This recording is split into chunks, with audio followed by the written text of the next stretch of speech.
Exotic ko sabihin, pangalan pa lang iwas na ang karamihan. Palakang bukid kung tawagin, sa itsura pinangingilagan. Halos ayaw hawakan, nag-aalinlangan tikman. Pero sa kabila ng itsura, laman nito may natatanging lasa. Kaya mga katulad ko laking bukid, isa ito sa aming inaabangan pagpasok ng tag-ulan.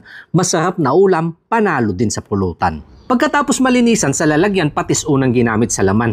Binudbuhan ng paminta sa betchin humiram na lasa. Kalamansi pinigaan, pasasarapin sa ilang sangkap, mababad manuot sa laman. Kung mapapansin, solid ang katawan dahil dito sa Thailand inaalagaan. Kaya may mabibili kahit hindi tag-ulan. Nagpainit ng mantika, 2 piraso unang salang. Kung ayaw mo nang may sabaw, pwede mo itong subukan. Habang naghihintay, ayos ng sausawan. Labas na sukang pinakurat kasama ang sinangag na bawang, sa lalagyan sila ang tambalan. Yung nakasalang binalikan, hinango, saktong kulay, golden brown. Gantong masarap ilaban sa pulutan. Bukas ng bote, isalin na ang laman. Kasama ang madaming yelo, malamigan. Sabay lagok, sarap ng hagod sa lalamunan.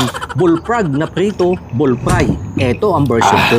Baka wala ka dyang ginagawa, padala na lang ng yelo. Grabe, ang bango. Tingnan nyo naman po yung laman. Ang tataba. Wow. Parang drumstick ng manok.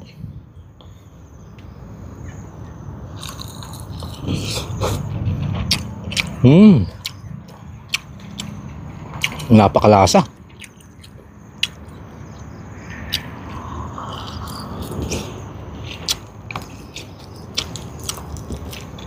Sakto-sakto yung timpla.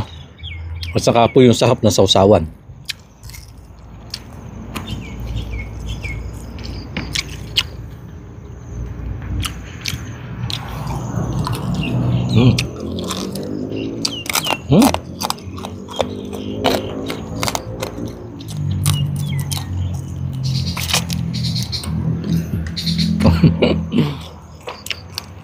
Yung sarap. Talagang simot. Hanggang tinik.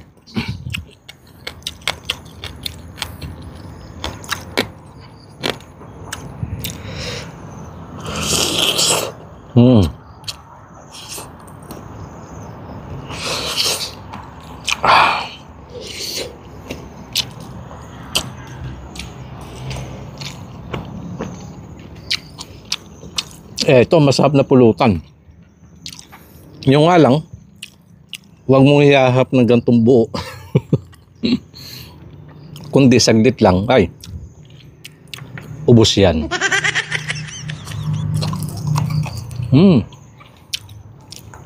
Cheers po mga kanayon. Ngayon tag-ulan, madami niyan naglalabasan. Kaya pwede mo din ito subukan.